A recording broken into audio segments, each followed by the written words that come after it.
Hello and welcome back to another episode of Kidder Street Noise. Obviously, we finished our season with the last episode last week, and now season tickets are out. So we thought we'd record a special episode talking about the season ticket prices, some of the schemes that Rovers have introduced, and obviously the loyalty point scheme that was also introduced.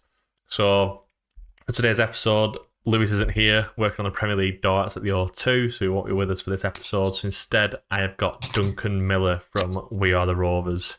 How are you, Duncan? You all right? Yeah, I'm good, thanks, mate. Yeah, thanks for having me. No worries. I appreciate you coming on. Just mentioned that you have a different angle to talk about these topics with obviously the discussions you've had with the club. How have the discussions gone? When did they start? So this is an ongoing thing that has kind of been for years and years. We've been, pushing things. I'd say this year it really kicked off around Christmas time, because I know that's when the discussions kind of start internally at the club, where we presented a quite comprehensive idea of what we thought the entire offering should look like. When we did this, we're always going to come at it from a supporter's point of view with, okay, we're going to try and look at ways to increase the number of fans through the gate. The club are always going to look at it from a more financial point of view. They've got targets to hit. So it's about, trying to find some common ground there, find that sweet spot. What I would say is we had these initial ideas. The way that the season progressed and panned out, we had a different manager when these discussions started. We still had Adam Morton when these discussions started. Things were a little bit different. So over time, our initial proposal probably wasn't where we wanted it to be. It was an ever-changing landscape. So the discussions continued. But I think there's some bits where I think, we've probably had some positive influence there. Other areas we'd like it to go a bit further, but I'm sure we'll get into the minutiae as we talk about everything. Yeah, I mean, I think obviously it's great that we've got a fan group that can have these discussions, and as things change at the club, I think it is important for both sides to change their opinions on what should happen going forward. So I've got a little bit of a structure for the episode. I'm going to talk about the positives first. Always start with the positives. And then I've got a section on middle ground, like stuff that I don't really understand. You might be able to share a bit more information that could potentially be a positive, potentially be a negative. And then the negatives that I've seen from what's been released already. And then we'll finish the episode talking about the loyalty point system as well. So first off, positives. It got released yesterday at, I think it was just after 6 o'clock. Elliot Jackson did tweet it bang on 6 o'clock, and it got took down and there were errors made and stuff. And I think he went a bit before the club, didn't he? Which was probably, a bit of a... Which is crazy because, and I know I'm going to release a video on this next week. When I spoke to Wagger last Wednesday, my starting statement was the standards at the club have never been lower. And that's just like not just on the pitch. I feel like every sort of communication or release from the club has some sort of error, whether that be grammatical, spelling. And I just think for like a season ticket release, I know like they've got the difficulties in the background getting sign off from Venky's and like talking to them in India and getting everything approved, but it wouldn't take so much to knock up a decent graphic. Like you see like other clubs releasing these massive like carousels where it talks about the different offers, and I know eventually we did have like the 4 images of the players from this season. Sammy Smodic featured on one, which, I mean, if you're going to be selling season tickets for next year, it's one of them ones. It always seems to be the guy who's on the January calendar gets sold in the January transfer window, and that's almost another situation like that. So when the mistake was made yesterday of Elliot going early and the website not working, it was just like, can we not just get one thing right and it'd be simple? Yeah, I think people battering the club for that have got it wrong though. Elliot Jackson probably shouldn't have been releasing that before the club did. I think the web link clearly wasn't ready yet. The club would want to tweet it first, and I think getting that, double checking and getting that right yeah. Unfortunately, it's just, yeah, it does cause Yeah. people to have a pop, but I don't think they could do anything about that. So yeah, first things first, price reduction. Obviously, the early bird prices are, is it 349 in the majority of the ground, the lower bowl as they've called it. Yeah, Um, Obviously, a step in the right direction. Fantastic prices, and I thought one of the biggest, not just the kids for a quid, but I thought the young adult prices are amazing. £140 for a young adult in the Blackburn end. Honestly, I can't praise them enough for that. Um, Bit of a kick in the balls, I'd say, if you're just turned 24. But I mean, they're trying to where'd get you, they're trying to get the new yeah, generation where'd into you the draw the ground, line with that? and yeah, and it's one of them. Yeah, I think that's probably my biggest benefit, or biggest positive. The young adults and the kids' prices are superb. The initial £30 discount of last year's early bird discount is good as well. Is that a middle ground of what you discussed over the season? Is that something that you propose? Like, where's that come from? a lot of what they've done there is actually better than we would have hoped for and we asked for, to be perfectly honest. We did look at, really cheap sort of pound tickets for a younger age bracket, but I think to go up to 12 was really good. Any primary school age kid for a quid a game for a season ticket's great. To extend that out, it's a bit more expensive as they get older. I think they've probably exceeded our expectations in terms of those kids' prices. Um, One thing, I suppose it's a little bit difficult when we start talking about the early bird. I'd really like the club to book the trend of having this early bird idea. Every club does it though. I'd prefer, somebody to be able to buy a season ticket at any point for the same price. But when there's significant savings for an early bird, I don't think I'm not going to complain too much about that. Is it not something that the club could introduce? Like, say, for example, the tickets get released on Friday at these prices and there's a massive uptake and people are happy to pay that price. Is it not something the club could then extend until the end of phase 3 or like the start of the season? Yeah, I think I'm right in saying they did that last year. They had plans for 3 stages last year, but scrapped the third one.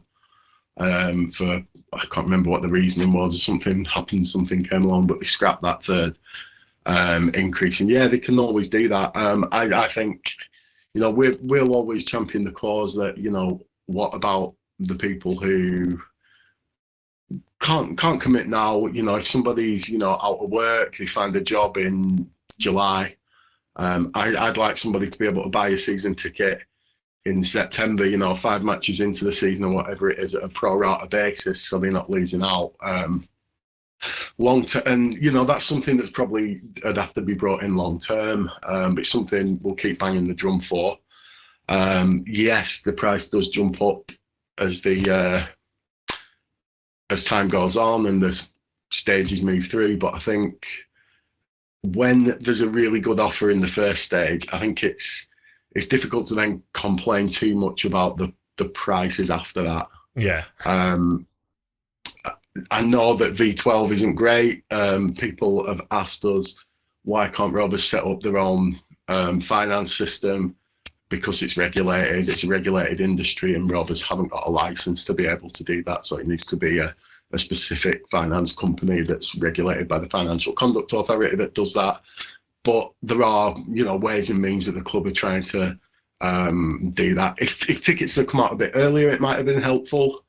Again, I can understand why they didn't, with the uncertainty around what league we're in and the pretty unique position we're in terms of our ownership and getting sign-off and everything. So all in all, it's pretty good, I think. That baseline price, I think they've listened to concerns. They understand. I can tell you now that the club do understand that it's going to be difficult to maintain the levels that we've had this season, purely because of the TV deal that's coming in, the fact that games are going to get moved and everything. A lot of talk about flexi tickets. I think, again, that's something that we've talked about. Logistically, it's difficult. and we get that. There's probably a lot of reasons not to do it, and probably at the moment just a few more not to do it than there is to do it. And that's probably why they haven't bitten the bullet on anything like that yet. Yeah, I think it's definitely something they needed to do, and especially with the kids one, because I think obviously at the minute it is £1 a game, but with 12 games minimum going to be on Sky next year, 12 home games that is. I think if they're like Tuesday night games, maybe early kickoffs that they might not be able to get to. I think the worst it's going to be £2 a game for kids, which again is still great pricing if they can only make it to 10, 11 games. Yeah. I can't remember what else I was going to say now. You seem to have covered everything. I was going to mention something that you mentioned, or... Oh, that's going to annoy me now. Oh, yeah, right. So, obviously, it's been 24 hours since the season ticket releases. There's been a lot of reactions from various groups and different people on social media. You mentioned there about they could have really announced it earlier, give more people time to save up, and a lot of people said, well, season tickets are always going to come out around this time, so you could be saving up for them. That is like a personal choice, and it would help if Rovers had like a Hull City membership where you pay £20 a month and you get your season ticket on top of that sort of thing. You've explained the reasons why they don't do that.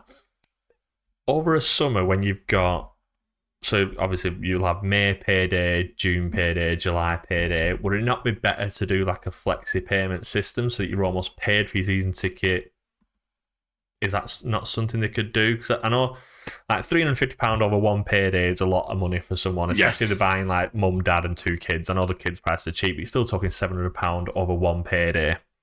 That's a lot of money, especially over summer where lots of things going on. Obviously got the Euros as well, so people will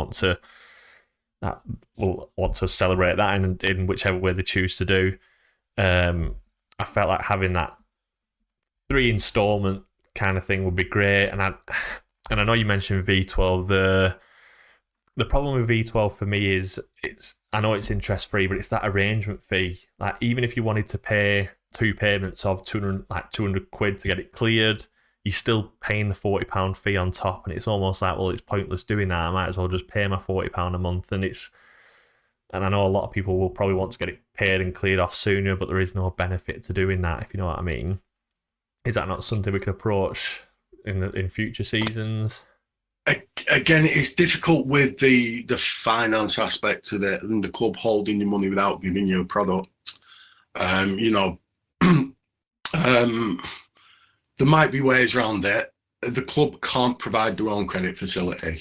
That much is absolutely crystal clear. We've always maintained that we like 3 paydays or more. That last year we got season tickets earlier. We got a couple of extra paydays in, and I think they did see a benefit from that. Now, obviously, the way this season panned out has been the major factor there that's prevented that from happening this year. I think there was certainly a desire to get them out earlier. We've been having these conversations for a long, long time, but while the form of the team was as it was, I think until we were safe, it was probably a sensible idea not to release the prices. The other thing that I'll say with this is people will say, oh, why couldn't we have one price for if we stayed up and one price for if we went down?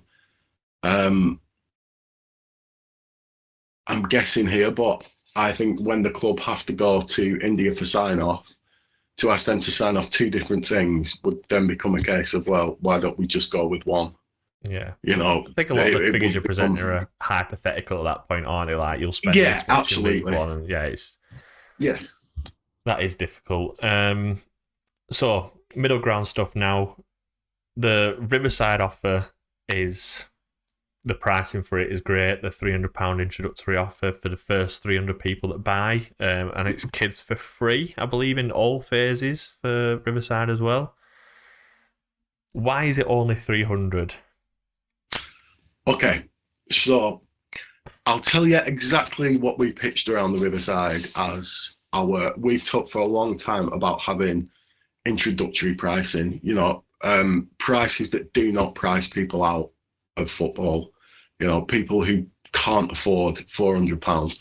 We pitched it at 149 for a season ticket, £149. But what we said was the most underutilised areas of the Riverside were the wings, the two end blocks of the Riverside, and the worst seats in the ground are the ones at the front of the Riverside. Now, I think my seat at the back of the Riverside is the best in the ground, but on the front row, you're uncovered, and an uncovered seat to me is clearly the worst in the ground.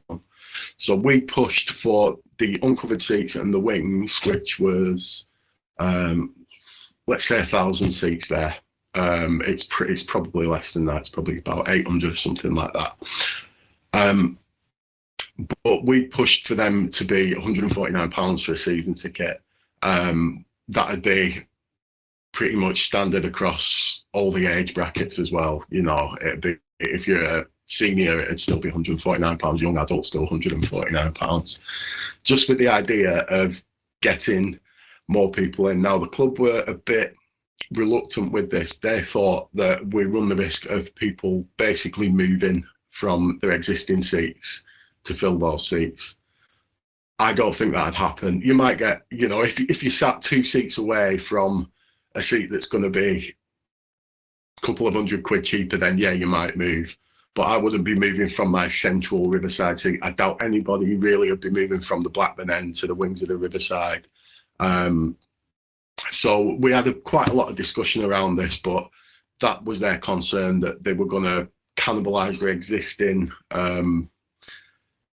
supporter base, not get anyone new in, and just actually get people moving into those cheaper areas that we were proposing that they created. So this, I think, is somewhat of a compromise that they've come up with there.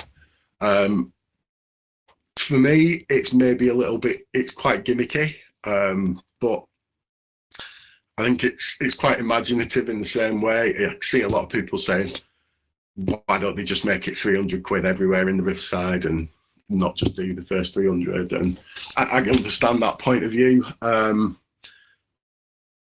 It's difficult for me because I sit in there and I'm pretty happy with the price I pay. I think I wouldn't swap my seat for any other one in the ground. I like where I sit.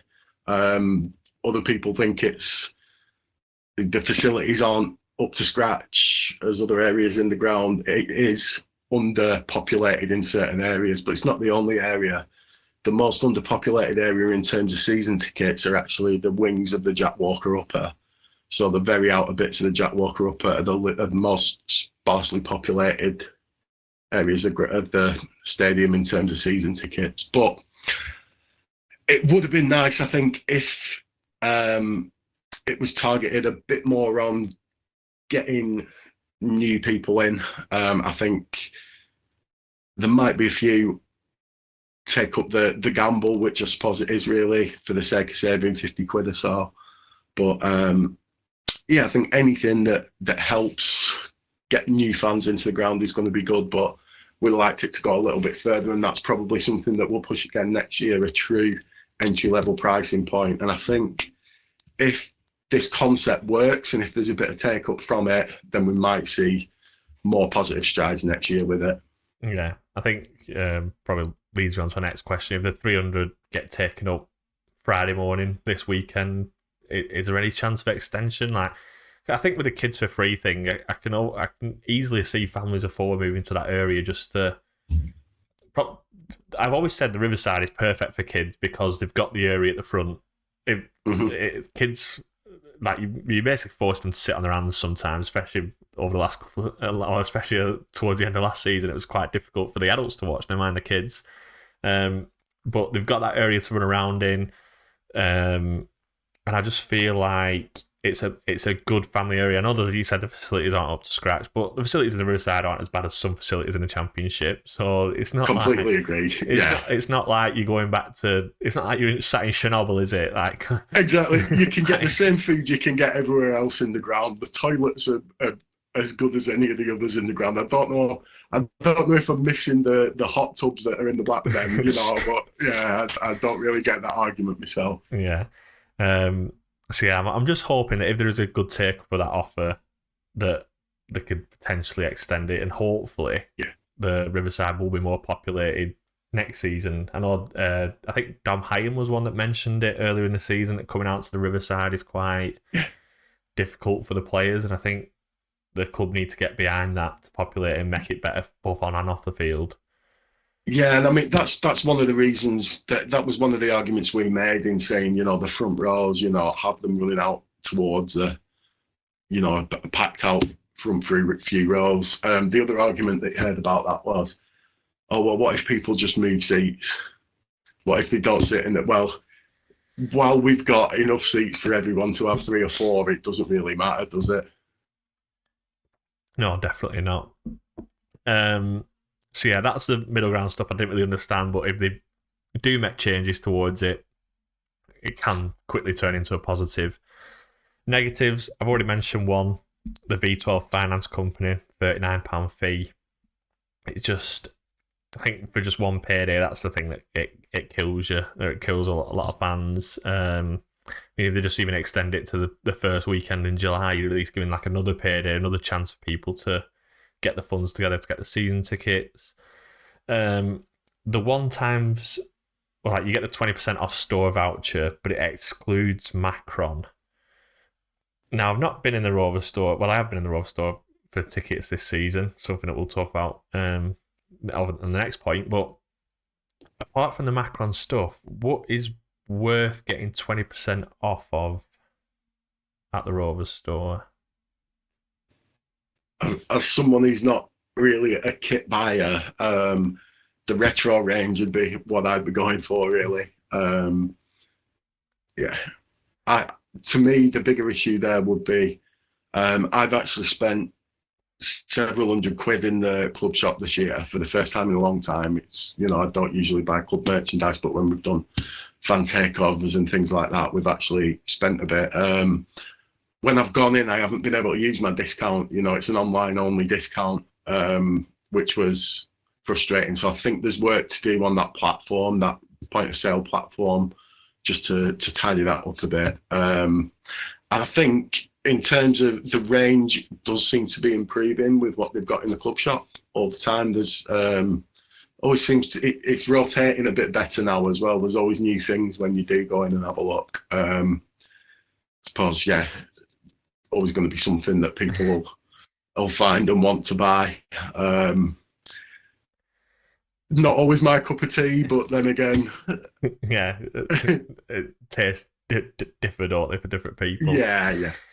Now, I think I do understand it with the kits because the margin isn't great on the kits anyway. I don't think. In particular, they are very careful with or trying to make sure they order the right levels of stock.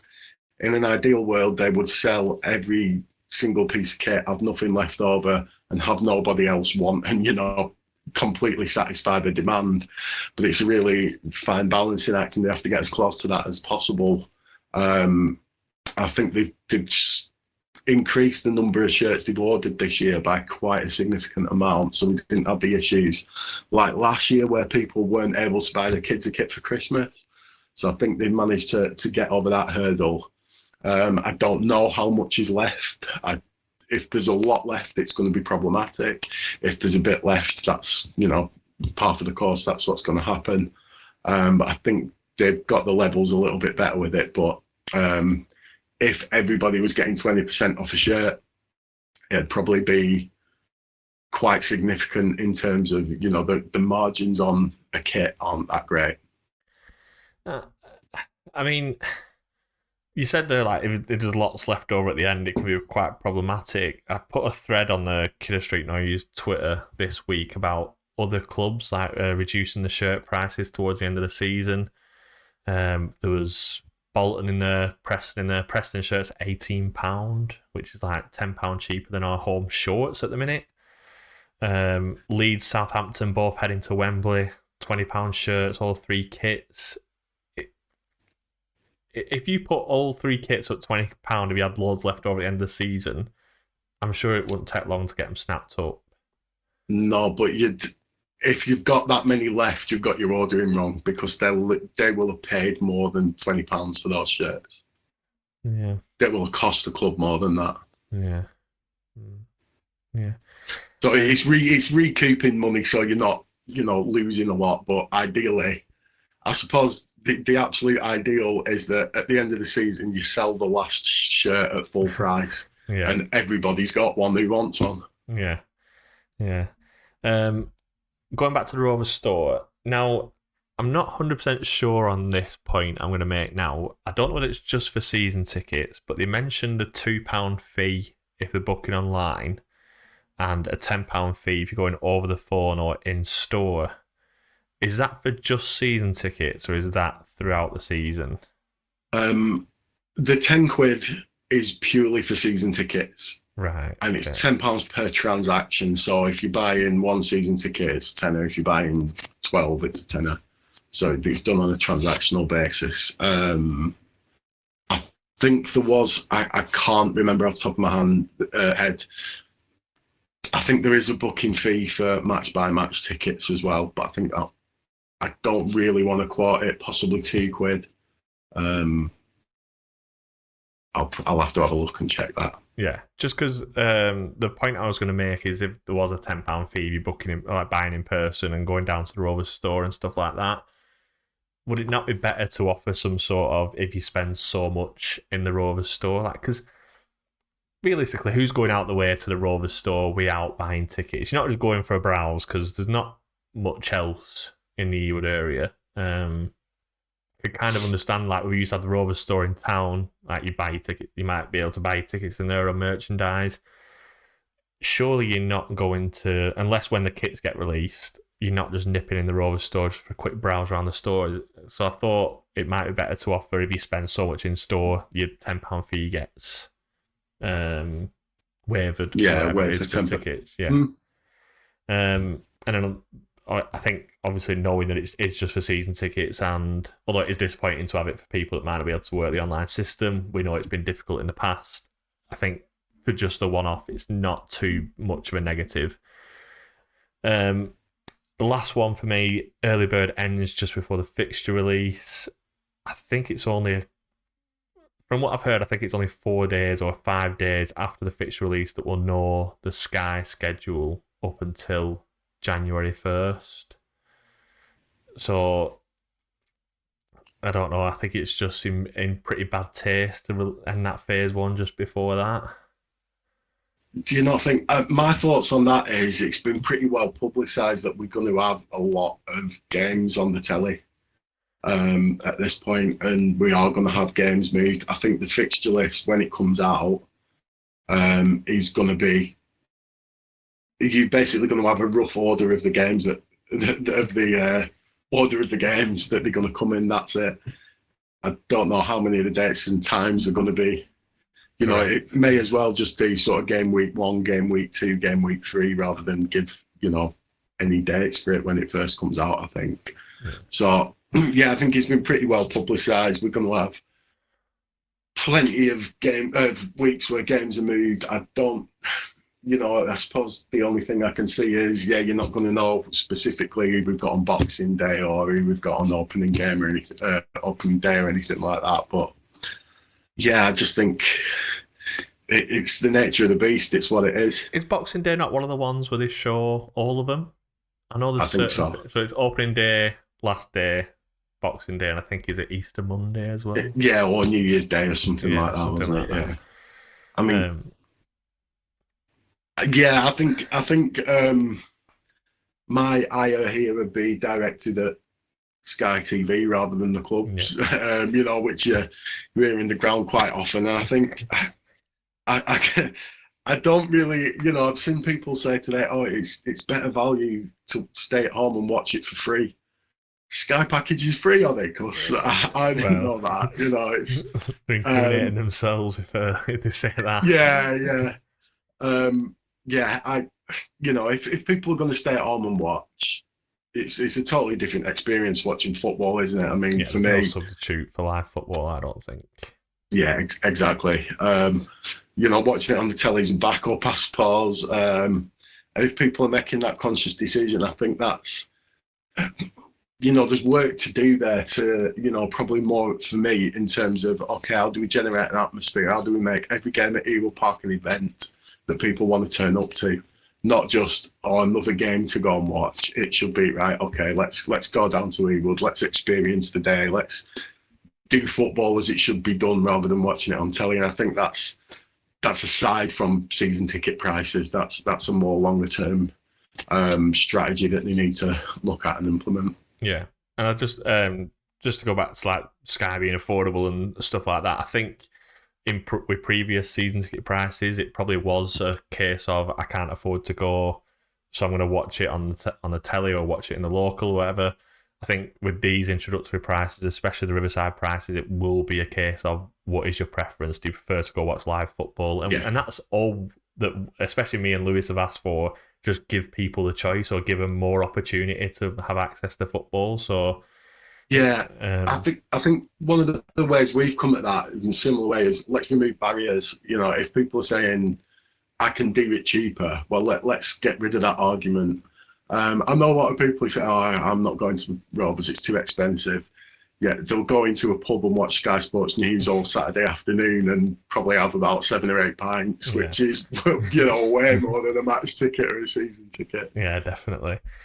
Last one, or like away. Well, it's not aside from the season ticket prices, but part of the release yesterday was the new loyalty point system. Mm-hmm. I put a tweet out there saying that if you were happy with the loyalty point system in its current form, the podcast was open for you to come on and debate it. So the stage is yours. I gave you a shot. The floor is yours. If you are happy with the current loyalty system, you are free to explain why. So I'll go similar to what you did. What I think the best bit about it is ultimately we're always moaning about how they don't do enough to attract crowds to Ewood. I think the best thing there is the most loyalty points that people are going to get, apart from having a season ticket, obviously, is going to cup matches. Those early round League Cup matches, I think it's brilliant that they are prioritising them, and I think this is a good way to try and get people inside. We might as well move on to the contentious one. I know that there's lots of people talking about why does attendance to a women's game get you more points? Well, I'm always going to back that. I kind of have to because from the Rovers' point of view, we worked hard on getting the fan-led review put into motion. A big thing that's come out of that is parity for women's football on all levels. Now, while I'm not saying that the women's team should be going out and signing players for a couple of £1 million or anything like that, I think the club have a duty to make sure that they're trying to raise the profile as best as they can for the women's team. I've been to a few of the women's games. The demographic at that is completely different to a men's game at Ewood. I'm guessing that the majority of people obviously watching and listening to this probably haven't been because there's a lot of families with daughters, and that tends to be a lot of the makeup. A lot really young crowd, really different atmosphere, and it's really positive and really good. And I did enjoy it when I've been to games this season. What I would say is they want to be playing at Ewood and not Leyland, which, wherever that can be accommodated in terms of, as long as, the pitch will stand up to it now because they've done a lot of work on the pitch. And as long as Rovers men's team haven't got a game the same day as the women's team, get them on that pitch, get them at Ewood Park, get them playing there. It costs a lot more money to put a game on at Ewood than it does at Leyland. Leyland is Lancashire FA, it's what it is. But, when they're at Ewood, there's stewards, there's quite a lot of costs, all the scaled down version of all the costs that you have at a men's game. So at the moment, with the gates that they get, it's probably costs the club for the women to play at home. So anything that gets a few more people in and generates some more revenue for the women's team is brilliant as far as I'm concerned. Also, if it gets a few more people giving them a chance and watching, if they could get a small percentage of the men's season ticket holders, they broke their attendance record twice last season, but we're talking only about 1,500 people, to break that attendance record. If they could get 2,000, they'd be absolutely smashing their attendance record.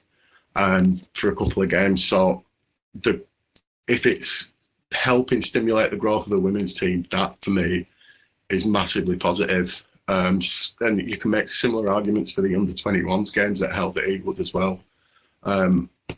Costly to put a game on at Ewood, particularly if if undersoil heating needs running, or floodlights need to go on. The costs start skyrocketing with anything like that. So yeah, bringing in extra revenue into Ewood is a positive, and I think anybody who's really bothered, a lot of the arguments I've seen are from people who are going to have hundreds and hundreds of points. They're going to be in those top brackets. When you look at how it works, I think they actually provided numbers of people who sit in those brackets. In that top bracket of 261 to 1,000 points, there is 30 people in that group. So to be in that group, I'm presuming that's going to be people who've got I'll have a men's season ticket and then either a women's season ticket or a corporate season ticket. And there's only 30 of them. And I know Burnley are probably spiteful when it comes to playing, but they're not going to give us 30 tickets. They're going to give us a couple of thousand. So I think it's going to work out absolutely fine for everybody. People who are engaged and are going to a lot of away games are going to have plenty of points. They're not going to have the allocations cannibalised by people who are going to women's games. Like I said before about the demographic, I can't see many people who regularly go to the women's games wanting to go to Burnley away. A lot of them don't want to go to men's games at Ewood. I just don't think I think a lot of the problems that people are coming up with are invented. And I think there's a little bit of, well, I want to be in the top bracket. Why don't I get more points because I go to loads of away games? Yeah, I can kind of understand that. I just think the loyalty. We must be the first club in football to have a loyalty point system where away games are at least level with home games. From the quick amount of research I've done in 24 hours, I know we want to try and increase the under 21s and the women, and I completely get that. I think to be honest though, I think the away followings that we've got are the one thing that aren't undersubscribed at Rovers. We have good away followings. It's everything at Ewood. We've got a ground that's very, very rarely half full. So I think they absolutely need to prioritise getting it right at home first. Yeah, I can understand. I just think with, obviously, the main one for most people will be the Burnley game. That's the one that people are looking at. And I just think if we play Burnley away, five away games into the season, if you were a season ticket holder that's been to all away games, you're still 30 points behind a hospitality season ticket holder that's been to no away games. I think that's... Yeah. I know we want to raise revenue, but I think there's a different way of doing that without... And I just... But what I'd say there, though, to be honest, Rob, is looking at that applies to about 700 people. Unless we get somebody smaller than Harrogate, that's never going to be an issue. Because there's only people with 181 points plus. There is 564 plus 126. About 700, just over 700 people. It's the next bracket that worries me. Because I know a lot of away grounds will be 2,500, maybe more. Like when you look at Preston and stuff, going to be no problems for Preston. It's the Burnley. I know we're going to keep going back to the Burnley away one being the big one. Yeah. I just think that, I'm all for trying to promote the stuff at Ewood, and I think the actual the packages you're buying affecting it, and even if they did something like matchday ticket bought in advance and then a matchday ticket, it just seems very poorly planned, and I get the points about the cup fixtures. Obviously, we had Wrexham at home, which was a great crowd, but I think it was the Walsall game, the 4-3 game, which was a great game of football, 7 unreal goals. I think there was me and Lewis sat in the Blackburn end just chatting between us. I think the attendance was 4,000 that night. Yeah, I mean, there's been games this season where the Blackburn end's been shut, which is embarrassing. Yeah. And yeah, people can blame that on the club, but at the end of the day, if the uptake isn't there, where they can get away with fitting everybody in the Jack Walker stand, it's something's got to give there. Yeah. One last point on this: if we play Burnley away towards the end of the season, tickets announced get released, and 3 weeks to go, and there is so many loyalty points to get, and you are just short of the first bracket. But we play. I'm going to say Birmingham away, but we won't be playing them this season. I'm trying to think of any other club in the Championship. Oh my God. Sheffield United. Yeah, Sheffield United. We're playing Sheffield United the week before, away from home.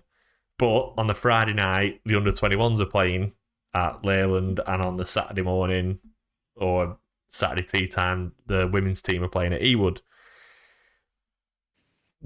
You might only get 50 people at Sheffield United because there'll be other people that want to go in to watch the other games, which again is good. But then it's almost like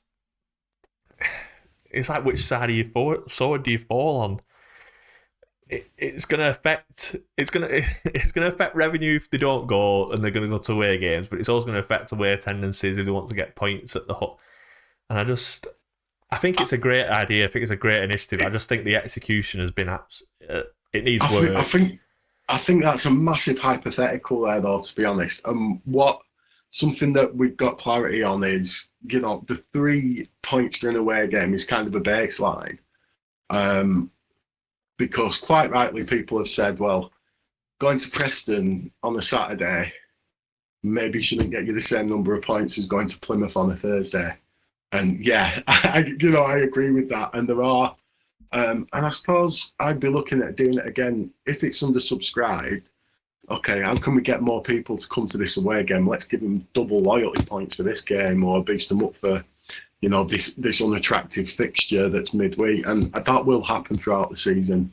It's not just going to be, limited to, right, an away game is 3 points. I'd say see that as a baseline that the club can then alter. So in that situation, I'd say, yeah, it would be, that you've got conflicting 3 games to choose from. It probably wouldn't happen, but if it did, what can we do? Okay, yeah, well, let's make sure that we get a decent away following at Sheffield, and let's make it 6 points or 12 points, or however many they want to do. Yeah, I think Lewis did mention, I'll find the actual things he mentioned. So, actual loyalty points should be for who's been through the most trauma supporting Blackburn Rovers. So the points that he made, anyone that saw Hedges miss against Preston last season, they should get extra loyalty points. Anyone that went to Hull on Boxing Day 3 years ago, whichever one we got called off whilst we were 30 minutes away from the ground. Yeah, so whoever's been through the most traumatic experience, people that went to Bristol City away this season. I mean, a lot of people, I know, when you say you get beat 5-0, everyone's like, oh, send them the money back. But then we go to Sunderland, they don't say, oh, pay double the amount you paid. Yeah, pay double for that, yeah. I think, I know, you shouldn't be preparing for 5-0 losses, but if you do get beat 5-0, you can almost say, sorry for that, here's double your loyalty points for that game. And I think it's quite good, and it gives scope to do that as well. Yeah. It might be, if we get a cup draw at home, against a big team, there's going to be loads of people who want to come. But if we're in a position where we need to beat, I don't know, Wickham to get to, a better tie in the next round, then okay, let's try and get a big crowd in for Wickham and incentivise people that way. And by the way, this will help with your points towards the next round. Yeah. There's all sorts of ways and means of doing it, and I think there will be an element of flexibility to it, in terms of away points for sure, because there has to be, what it's like. I heard somebody say, "Oh, the club don't care about away fans." And I don't think that's true. Now, they don't get the same revenue they did. A big away crowd doesn't necessarily help the club in terms of finances, really. But what it does do helps the team. And I think if we use the Leeds game this season as an example, that the club did subsidise those tickets. So I think, I think it's unfair to have that misconception that the club don't give a toss about away fans. Yes, they are. I think prioritising trying to get people into Ewood works. We haven't struggled over the last few years. Our away support and those people who do every single away game, absolutely brilliant. Fair play to them, fantastic. I think they'll have plenty of loyalty points because of the fantastic work they've done this season, and this season just gone, and they'll continue to do next season. They're not going to have a problem. There will never be, the maths just doesn't add up for it. There's never going to be a situation, unless we sell 30,000 women's season tickets this year, or corporate tickets, that they're not going to be able to get those tickets to Burnley, which will be, unless we get another Harrogate, Burnley will be the only game where it's really an issue. Or, if you look at it this season, pretty much everybody who wanted one got tickets to almost every game. Maybe Leicester was a little bit different. Yeah. But there's not many where anybody's really been left short. Yeah. Yeah, I think for the majority of things we've spoke about on this episode is the flexibility that's the biggest thing for me. The flexibility in the phase dates, the extension of the prices for the Riverside, and I think, like I said, it's a great idea, the loyalty points. The execution so far has been poor. If the flexibility comes in, when they start changing things, like you said, for lower league team, cup games at home, midweek long journeys, that sort of thing, that's great. So yeah, it's just that flexibility and obviously getting it right as well moving forward. So that is us all debated out and everything off our chest after the last 24 hours. Thank you very much for joining me, Duncan. No problem, mate. Thank you. I'd say next time season tickets come out, next time something controversial comes on and you want to debate, then feel free to come on and spout it. Yeah, probably see you in about a fortnight then, yeah. Yeah. Again, anyone wants to come on the show and speak about any of the topics that we do speak about, or if you just want to come on and give me some abuse, I'm free during the week for an hour. I'll take it. Thank you very much, Duncan. Thank you for everyone for watching and listening, and we'll see you next time. See you in a bit. Cheers, Rob.